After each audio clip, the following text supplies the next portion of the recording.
Palmyra, una isla tropical de los mares del sur. La mayor parte del año está deshabitada.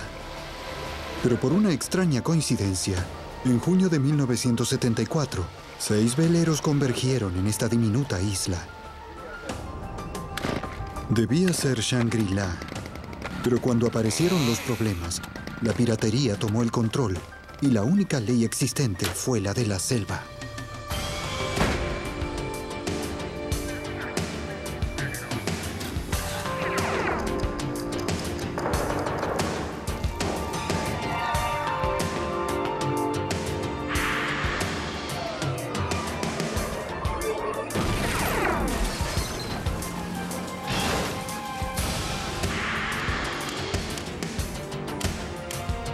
Los archivos del FBI. Una isla deshabitada a 1.600 kilómetros de cualquier lugar. Es difícil creer que tal paraíso exista. Para los navegantes del Pacífico, Palmyra es una parada de camino hacia otro lugar. Pero para algunos, es un destino en sí mismo. Un lugar donde desaparecer del mapa. Así fue para Mac y Mav Graham. Aunque no era esa su intención. Soy Jim Kallstrom, exdirector del FBI en New York. El crimen en los mares es jurisdicción del FBI. La desaparición de los Graham y su yate sugería problemas en el paraíso. El problema era que no había ni una pieza de evidencia. Paraíso mortal. Palmyra es una serie de pequeñas islas en el Pacífico Sur, formadas por un arrecife de coral que rodea una laguna. Es propiedad de los Estados Unidos y durante la Segunda Guerra Mundial acogió a una base naval estadounidense. Los restos de la base desierta aún permanecen en la isla. Está ubicada a unos 1.600 kilómetros de Hawái y es un punto de paso para los navegantes y yates que van hacia Samoa. A menudo pueden verse grandes y hermosos veleros en los ruinosos muelles de su laguna. Pero el 26 de junio de 1974, un pequeño velero llamado Ayola fue más allá de los muelles y entró en el precario puerto de Palmyra. Completaba un arduo viaje de 19 días desde Hawái, llevando a una tripulación de 2 personas. El bote no era apto para semejante viaje y entró en la laguna muy maltrecho. El motor del barco se había congelado a mitad de camino hacia Palmyra. Antes de abandonar Hawái, sus dueños repararon el Ayola, que era un bote de madera, cubriéndolo con una capa de fibra de vidrio. La fricción de estos 2 materiales ocasionó fisuras en el casco. En el viaje a Palmyra, comenzó a entrar agua en el Ayola. Tenían poco dinero y muy pocas provisiones. Su plan era vivir de los frutos de la isla por un tiempo.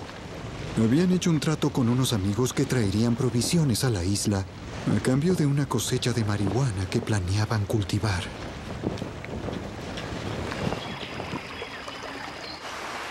Al llegar a Palmyra, se desilusionaron al ver un grupo de visitantes en la zona del puerto. Ellos tenían la esperanza de tener la isla para ellos solos. Cuando llegaron a la costa, los recibió un comité de bienvenida. No era en absoluto lo que esperaban. Se presentaron como Stephanie Stern y Roy Allen, aunque él tenía tatuado el nombre Buck en su brazo derecho a plena vista. ¿Cómo te llamas? Roy Allen. ¿Roy? Así es. Roy, tienes un bug allí en tu brazo. Cuando uno de los hombres de otro yate hizo ese comentario, Stephanie declaró que ese era su apodo. Había algo en Roy que era distinto de los otros hombres. Parecía más rudo, quizá hasta algo peligroso. Poco después de la llegada de Roy y Stephanie, otro bote apareció en el canal. Un hermoso ketch de 11 metros llamado Sea Wing. Hola. Poco después, los recién llegados alcanzaron el muelle. Oh, gracias. Mac Graham tenía 53 años. Su esposa Eleanor, apodada Mav, era unos años más Evelyn, joven. soy Mac. Hola. Mi esposa Mav. Hola, Ma. Hola. Soy Evelyn. Al igual que Roy, se sorprendieron de ver tanta gente en lo que se suponía que era una isla deshabitada donde planeaban pasar la mejor parte del año. Hola, Stephanie. ¿Cómo estás? Soy Mac. Hey, Mac, ¿tienes cigarros? Cuando Roy notó que Mac fumaba, pidió un cigarro y se llevó casi todo el paquete. Este gesto sería considerado inapropiado en cualquier parte, pero en una isla lo era aún más, ya que las provisiones eran limitadas y no podían ser repuestas con facilidad. Para Mac y los otros, este fue el primer indicio del tipo de persona que podía ser Roy Allen. Roy también alardeó sobre sus planes de plantar marihuana y cambiarla por provisiones. Pronto, todos comenzaron a asentarse en su nueva vida en el paraíso. McGraham comenzó a explorar la isla, las ruinas de la base naval y las playas arenosas. CQ. Y también se aseguró de mantener contacto con el mundo exterior a través de una radio de onda corta. Todo está bien allí. En espacios regulares programados, Mac se contactaba con su amigo Kurt Schumacher en Hawái y le contaba sobre sus últimos descubrimientos. H6IHG, Isla Hawái llamando, escucho. Él era como Tom Sawyer en el Mississippi o algo así. Y pues explicaba lo que hacía cada día. Iba de excursión solo, con su machete a través de la jungla y exploraba todo lo que había allí. Sin embargo, para Roy y Stephanie las cosas no marchaban tan bien. Roy descubrió que la isla no era apta para cultivar marihuana. Vivir a bordo de la Iola era difícil. El bote era pequeño, húmedo, desordenado y atestado.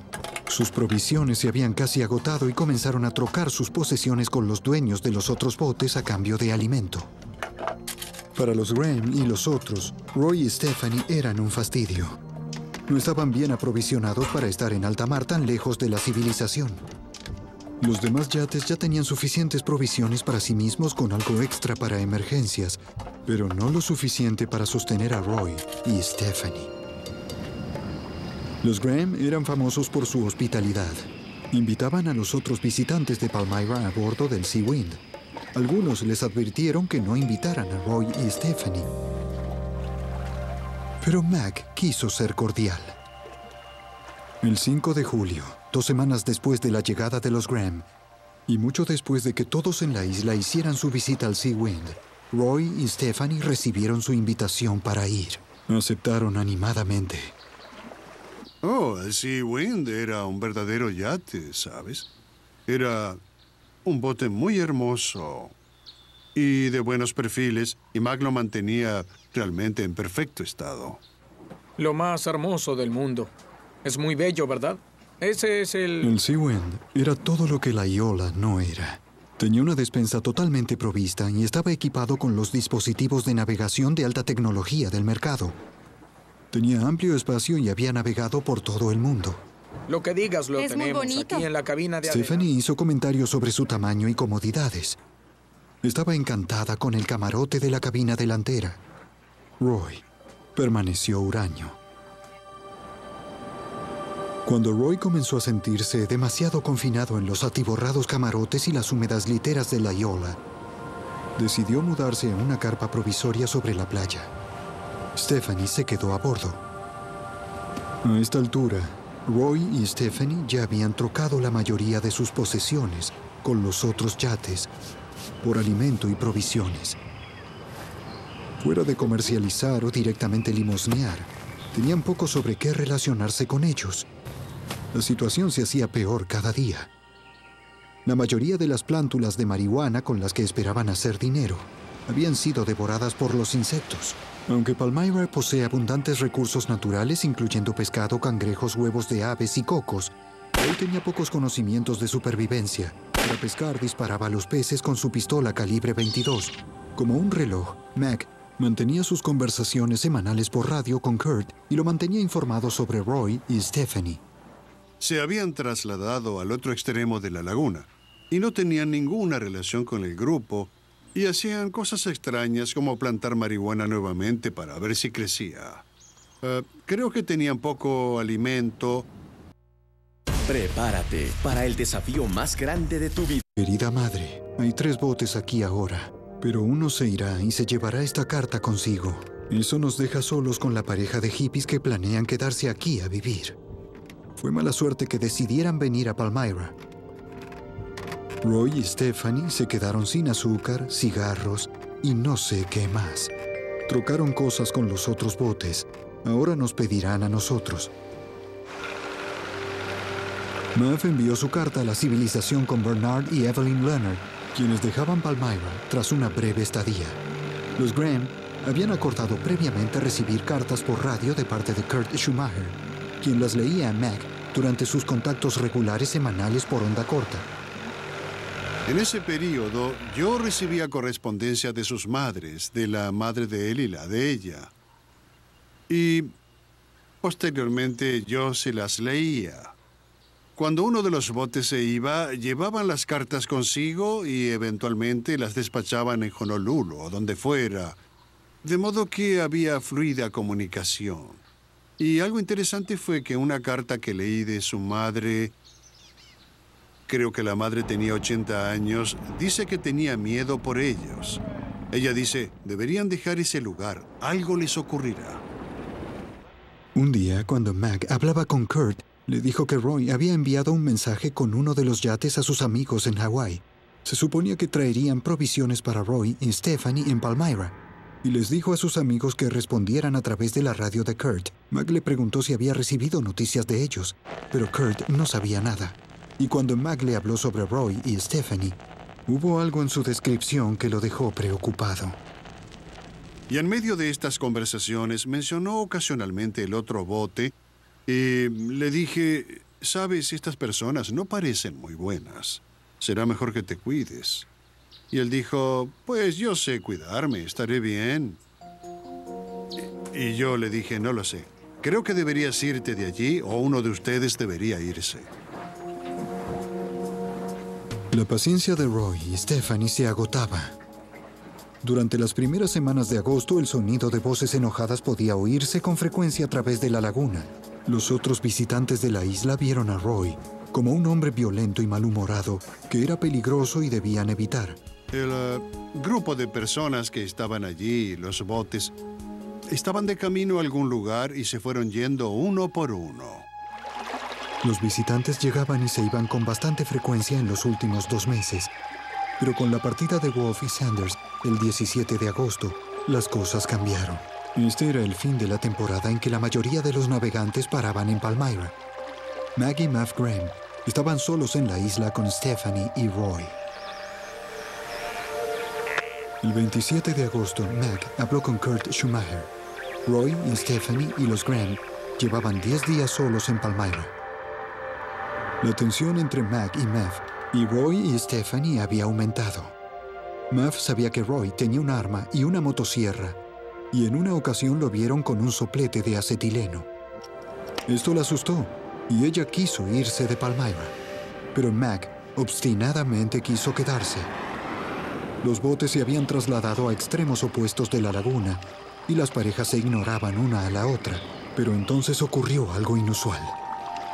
KH6HIJ. Yo hablaba con él, y mientras hablaba, él escuchó una voz femenina que gritaba, llamándolo. Y él dijo, ¿qué será esto? Espera un minuto, iré a cubierta a ver. Y dijo, cielos, ella se está acercando en su bote y dice que tiene un pastel para mí. Y dijo, supongo que declararán una tregua o algo. Esos fueron los términos que usó. Y dijo, será mejor que lo revise con cuidado. Dije, bien. Entonces, a la misma hora la semana próxima. Y le dije, cuídate, nos vemos luego. Y eso fue todo.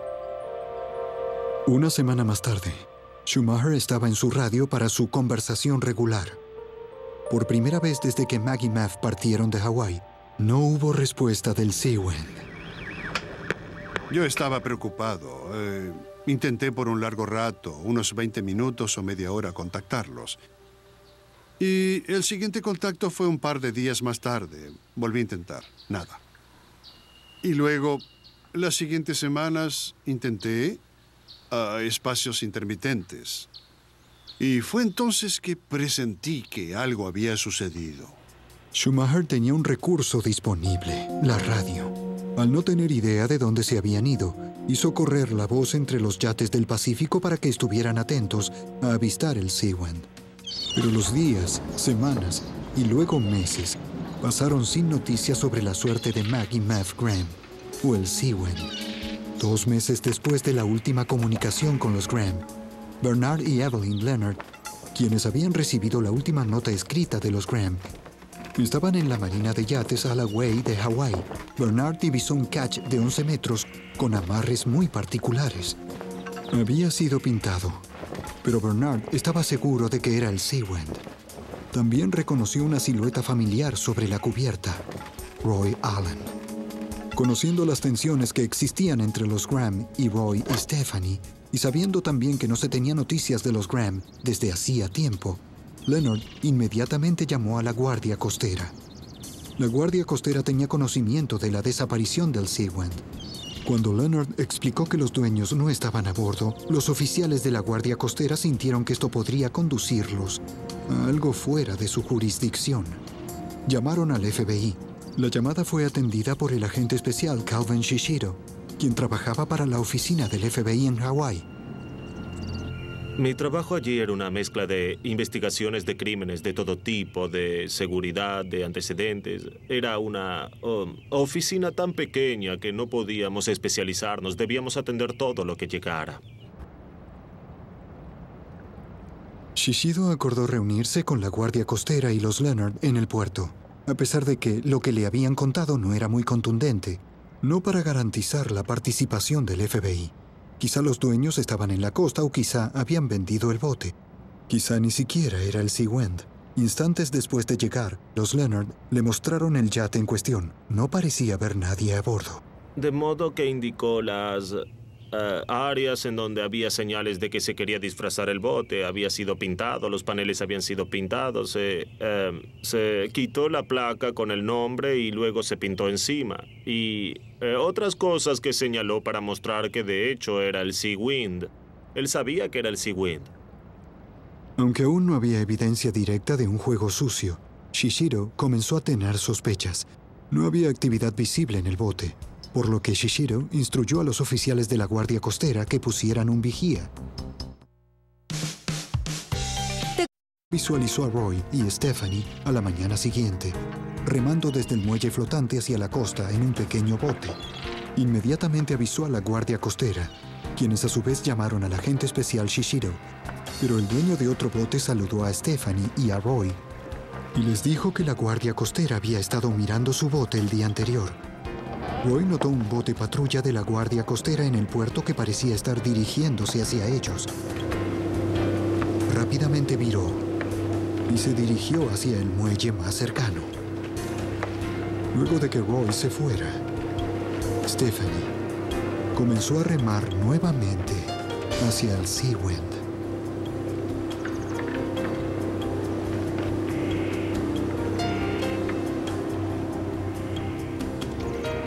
Dos policías de civil se acercaban a Roy cuando él los vio. Sin dudar giró y se arrojó por el extremo del muelle y comenzó a nadar. Los oficiales encontraron una billetera en el muelle. Y en ella estaba la identificación de este Roy Allen y tenía una fotografía. Y creo que el señor Leonard vio la foto y ¿saben qué dijo? Dijo que ese era Roy Allen. Mientras tanto, el bote de la Guardia Costera había visto a Stephanie en el bote de remos y comenzaron a seguirla. Ella giró y comenzó a remar hacia la costa, esperando llegar al muelle antes de que la alcanzaran. Al llegar al muelle, saltó y echó a correr.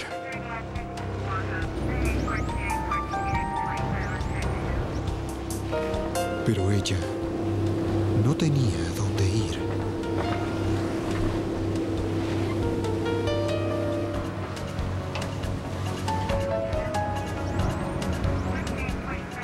El barco patrulla estaba detrás de ella, con Bernard Leonard a bordo. Él y un guardia costero la siguieron.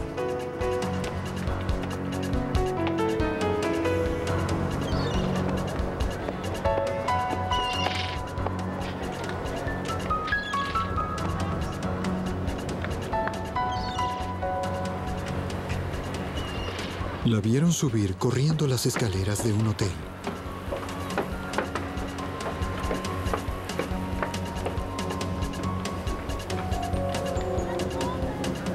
La encontraron, escondida detrás de una palmera en una maceta. Ella inmediatamente reconoció a Leonard de Palmyra. Mientras el oficial de la Guardia Costera la llevaba en custodia, Leonard tenía una gran pregunta en su mente. ¿Qué les había sucedido a los Graham? Los oficiales de la Guardia Costera llevaron a Stephanie Stern para ser interrogada. En el camino, Bernard Leonard y Stephanie se hallaron a solas en el bote a remos. Cuando él preguntó si Mag y Mav estaban vivos, ella meneó la cabeza. Le dijo que Mag y Mav aparentemente se habían ahogado. Al menos ellos nunca encontraron sus cuerpos. Leonard no le creyó. ¿Cómo era eso posible? Stephanie le explicó que ella y Roy habían sido invitados al Sewend a cenar, pero los Graham nunca aparecieron. A la mañana siguiente, ella y Roy hallaron el bote inflable Zodiac de los Graham, volcado y arrastrado por la marea hacia la costa de la laguna infestada de tiburones.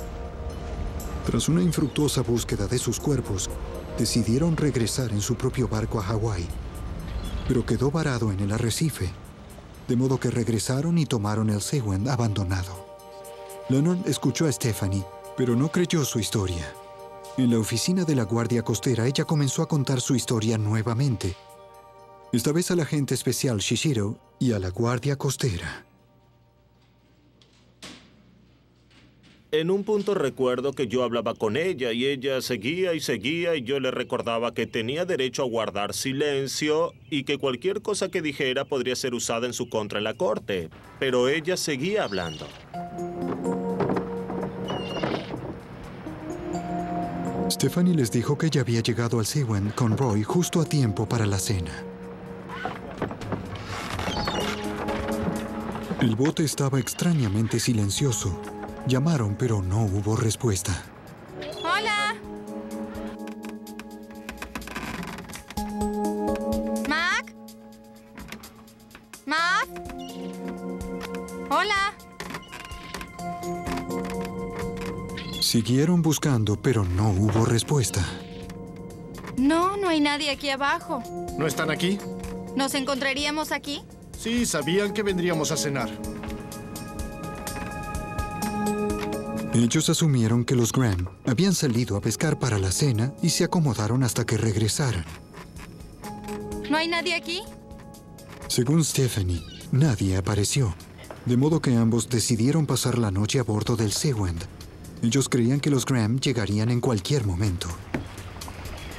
Pero a la mañana siguiente, cuando los Graham no regresaron, ella dijo que se preocuparon mucho y salieron a buscar a Mav y Mag.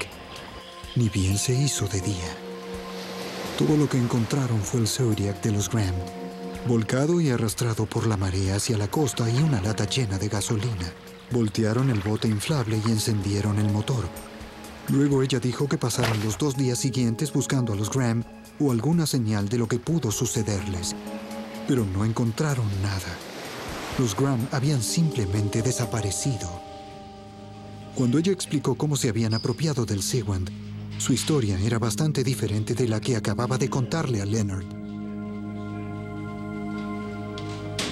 Esta vez ella dijo que partieron de Palmyra a bordo del Sewend, remolcando a la Iola, que quedó varado en un arrecife y se hundió. Stephanie tropezaba con su primera mentira. Pero yo sabía que había al menos 2 historias en conflicto sobre cómo tomaron posesión del bote. En este punto comenzamos a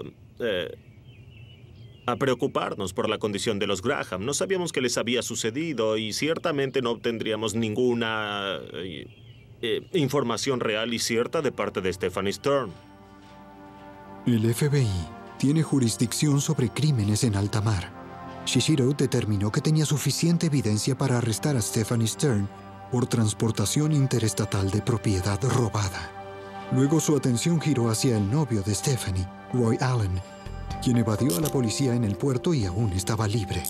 Shishiro investigó. y no había ningún registro sobre un Roy Allen. Sospeché que personas viajando en el Ayola, que no es realmente un bote apto para el mar, deambulando y plantando marihuana en islas y demás, tendrían relación con las drogas. Hola, Cal, ¿cómo estás? Muy bien, ¿y tú? Muy bien, ¿en qué puedo servirte?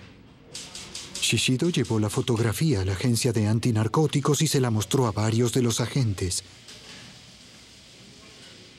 Se sorprendieron al ver la fotografía.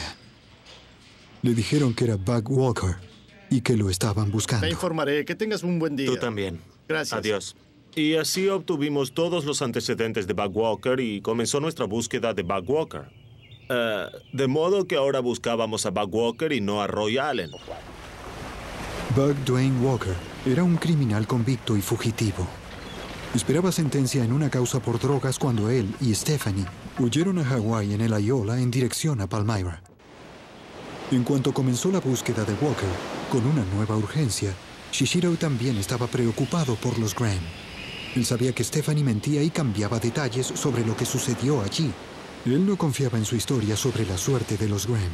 Siempre existía la posibilidad de que los Graham estuvieran vivos y perdidos en la isla.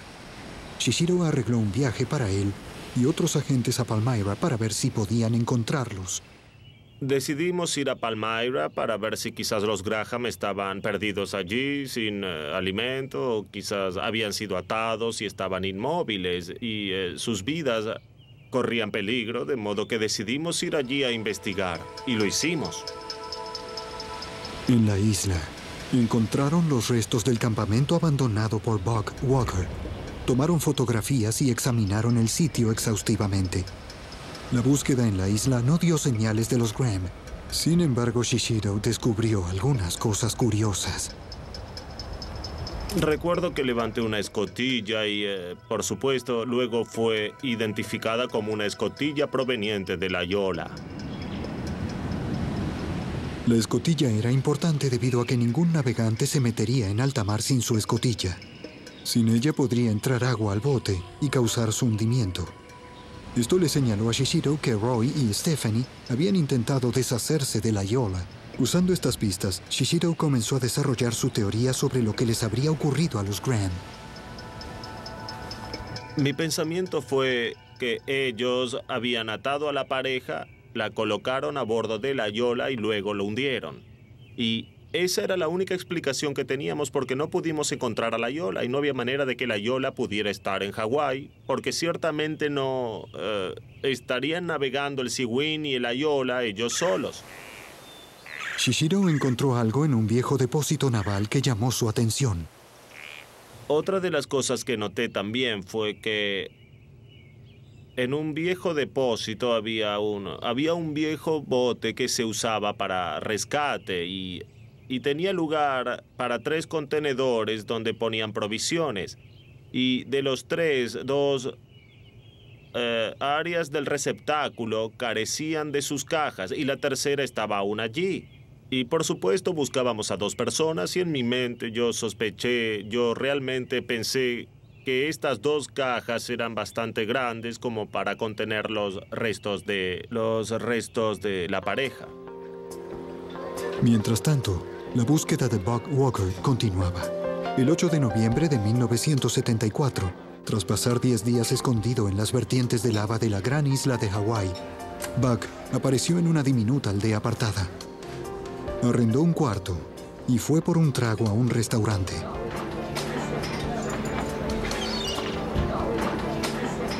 Al mismo tiempo, cruzando la calle, 2 oficiales uniformados almorzaban. Al pagar la cuenta, mostraron a la camarera una fotografía de Bug Walker. Ella dijo que había estado hacía unos instantes en el restaurante buscando un trago y que lo había enviado al bar de enfrente. Los oficiales lo vieron y contactaron al FBI. Bug fue arrestado por los cargos de fuga. Le leyeron sus derechos y fue esposado sin que se resistiera. En el interrogatorio, Bug no reveló nada que pudiera ayudar a la investigación. Él contestó las preguntas con un franco sí o no, o con absoluto silencio. Los investigadores no pudieron hallar la menor pieza de información que los ayudara a encontrar a los Graham. Mientras Stephanie estaba en prisión a la espera de un juicio, Shishiro encontró más pruebas de que Stephanie y Buck mentían. Mientras ella estaba en prisión, nosotros supimos que tenía unas fotografías, de modo que cuando las fotografías se revelaron y enviaron a prisión, las decomisamos y examinamos.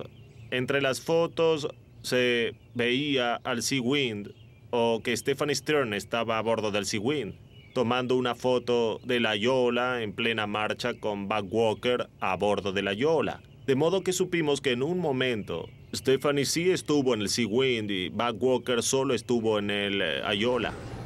Esto era distinto de las historias que tanto Buck como Stephanie habían contado a los oficiales. Shishiro estaba convencido de que los Graham habían sido asesinados, pero sin los cuerpos y sin evidencia contundente. El fiscal de los Estados Unidos asignado al caso no creía que pudiera hacer valer un cargo por homicidio en la corte. Podríamos, pero era estrictamente circunstancial y quizás no ganaríamos el caso. Y si perdíamos el caso y luego, si años más tarde los cuerpos aparecían y obteníamos buena evidencia del asesinato por parte de Buck Walker y Stephanie Stern, no podrían volver a sentenciarlos. De modo que pensé bien, eso tiene sentido.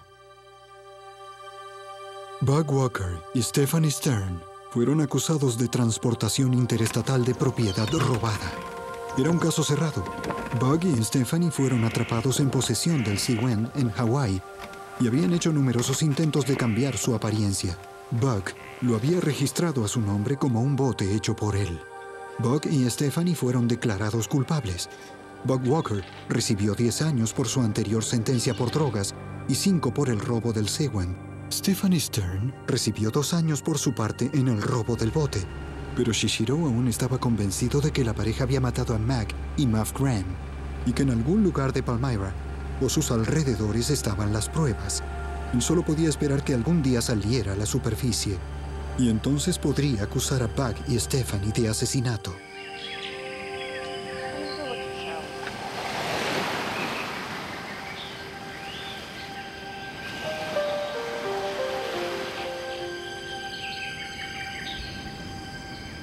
Casi 7 años habían transcurrido desde que Mac y Mav Graham desaparecieran. Esa tarde Sharon salió a caminar por la playa y descubrió algo sorprendente.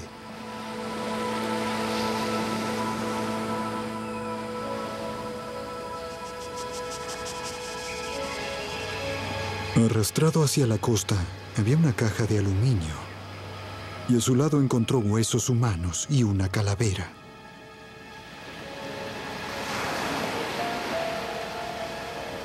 Alrededor de uno de los huesos había un reloj pulsera. Ella había oído la historia de Mac y Mav Graham e inmediatamente contactó a la guardia costera. Shishiro y un equipo de investigadores volaron a Palmyra para examinar los nuevos hallazgos. Si los huesos que Sharon Jordan encontró pertenecían a alguno de los Graham, el FBI podría establecer la causa de la muerte. Shishiro vio el horrible descubrimiento.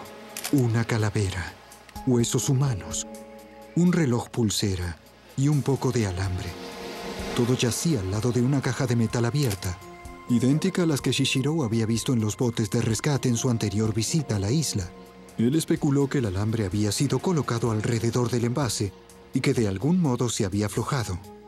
Luego, cuando la caja llegó hasta la orilla, esta se abrió y los huesos se volcaron.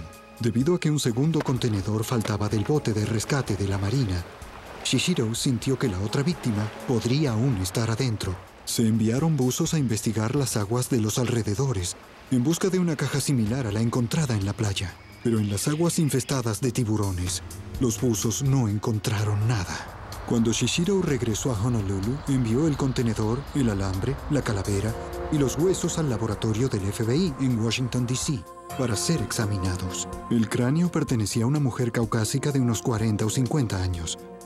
Los registros dentales mostraban que se trataba de Mav Graham. El cráneo también tenía signos de carbonización alrededor de la cuenca del ojo izquierdo y un orificio en el temporal izquierdo. El FBI concluyó que el contorno del orificio era consistente con una herida de arma, pero debido a la antigüedad de la herida, no podían determinar con certeza que se trataba de una bala.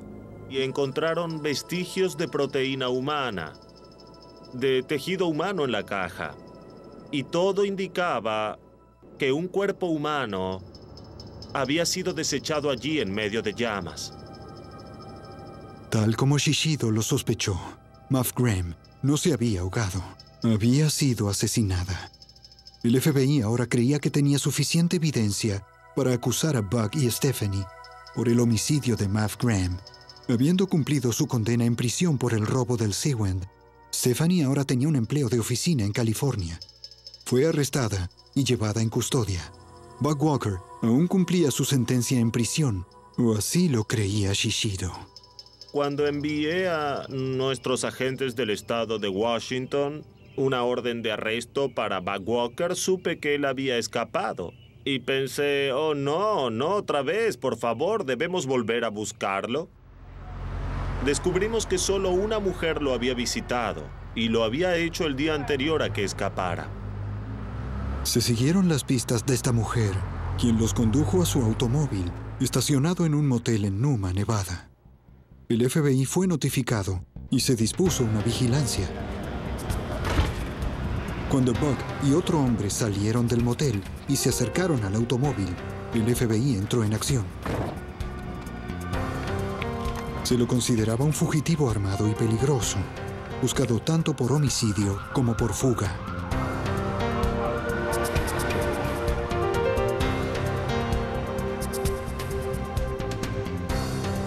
En el asiento delantero del automóvil hallaron barbitúricos y varios miles de dólares en efectivo.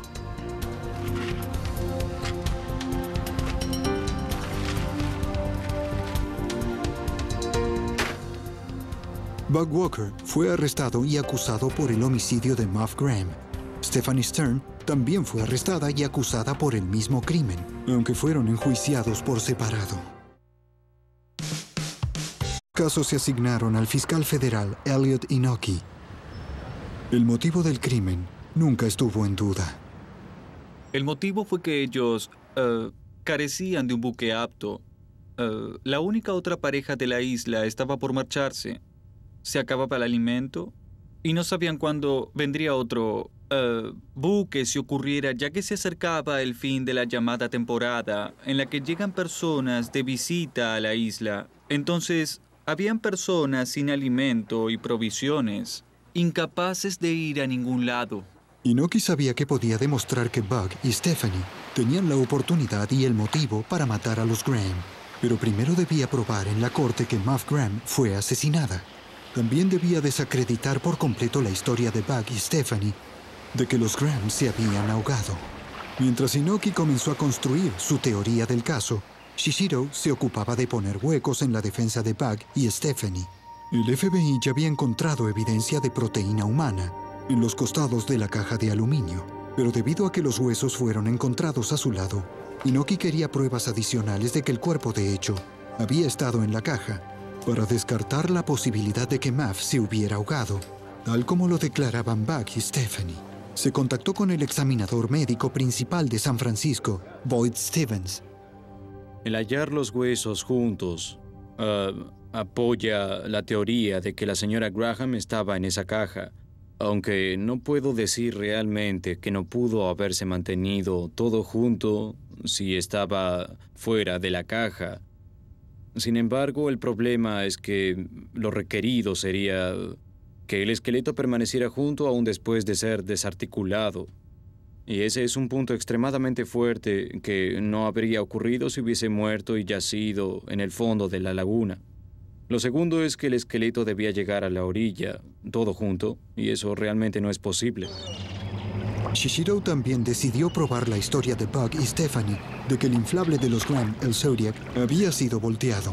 Las investigaciones posteriores mostraron que si el bote se hubiera volcado de la forma en que dijeron encontrarlo, el motor quedaría inoperable debido al agua salada que le entrara al motor, ¿saben? Y por supuesto hicimos pruebas para descubrir si el Zodiac podría realmente darse vuelta por accidente. E intentamos darlo vuelta por la fuerza, chocando contra cosas, con 3 o 4 hombres sentados en un extremo del bote y simplemente no se volcaba. Inoki también pidió al examinador médico Boyd Stevens que examinara el cráneo de la señora Mav Graham, a fin de corroborar los hallazgos del FBI respecto de que Mav había sido asesinada. Inoki sabía que el tener dos fuentes muy respetables reforzarían su caso. Stevens encontró abrasiones planas en el cráneo, consistentes con un largo confinamiento en una caja, tal como el contenedor de aluminio. Los puntos clave para nosotros fueron el aplanamiento del cráneo, que indicaba que había sido colocado contra una superficie dura y plana, primariamente a través del lado izquierdo de la cara. Y lo que señalo es la nariz, las cuencas de los ojos y lo que sería la mejilla en vida y, por supuesto, los dientes. Una de las cosas que eran evidentes acerca del cráneo de la señora Graham es que toda esta zona del rostro había sido aplanada, de modo que daba contra una superficie plana, y pueden imaginar que si tomo este cráneo y lo coloco sobre una superficie plana, digamos que esta mesa está cubierta con papel de lija, y lo fricciono por un tiempo, eventualmente lo afeitará hasta obtener una superficie plana. Había un segundo aplanamiento que mostraba que el cráneo había cambiado de posición y nuevamente había sido expuesto a una superficie plana en movimiento por un periodo largo. Usamos eso como argumento de que el cráneo había estado dentro de la caja y en movimiento. Si el cuerpo hubiese estado enterrado en la arena de coral, no se vería un cambio. No se ven cambios si alguien es sepultado por un tiempo en tierra o en el coral, solo si está en una caja con superficie dura. Había marcas mínimas de mordidas e insectos en el cráneo, que eran consistentes con restos que solo habían sido expuestos a la vida de la superficie por un periodo breve, presumiblemente el periodo posterior a que la caja saliera a la superficie y se abriera. ¿Pero qué había acerca de la carbonización en el cráneo y la caja de metal? ¿Mostraba esto una intención de destruir el cuerpo? Otra pregunta fue si podíamos probar que el cráneo había sido quemado con un soplete de acetileno. La gente que estaba en Palmyra, cuando Bug y Stephanie estaban allí, vieron a Bug con un soplete de acetileno. El FBI creía que esto fue lo que causó las quemaduras del cráneo. Si Inoki podía hacer que Stevens corroborara esto, podía implicar aún más a Walker. Si una persona es expuesta a llamas, pueden haber quemaduras en las porciones externas de la piel, pero hasta que el agua es evaporada, el tejido no puede quemarse. Y se requiere de un periodo de calor para hervir el agua o evaporarla antes de que se queme el tejido. Los sopletes de acetileno, por supuesto, se calientan mucho y harían ese proceso bastante rápido. Las marcas en el cráneo muestran claramente el uso de una fuente de calor extremo, más evidencia de que Mav había sido asesinada. La evidencia forense probó abrumadoramente que Mav Graham había sido asesinada. El jurado halló a Bug Walker culpable, tras solo unas pocas horas de deliberación, y él recibió una sentencia de prisión perpetua. Stephanie Stern fue defendida por el famoso abogado Vincent Bugliosi, quien estaba convencido de su inocencia. Ella fue absuelta de todo cargo cuando él convenció al jurado de que Bug no solo actuó solo, sino que buscó ocultar el crimen a su novia. Quizá nunca sepamos realmente lo que sucedió en Palmyra ese día, a fines de agosto, aunque la evidencia forense dibuja un cuadro espantoso. Bien, empíricamente creo que la señora Graham fue asesinada exactamente tal como el cargo fue presentado, o sea que le dispararon, que intentaron quemar su cuerpo, que es probable que quebraran sus extremidades para que entrara en la caja, y que fue arrojada al océano y luego eventualmente apareció a la deriva. Y creo que probablemente también eso le ocurrió a su esposo. El cuerpo de Mav Graham nunca se encontró, aunque los investigadores creen que hay una gran probabilidad de que esté en la otra caja.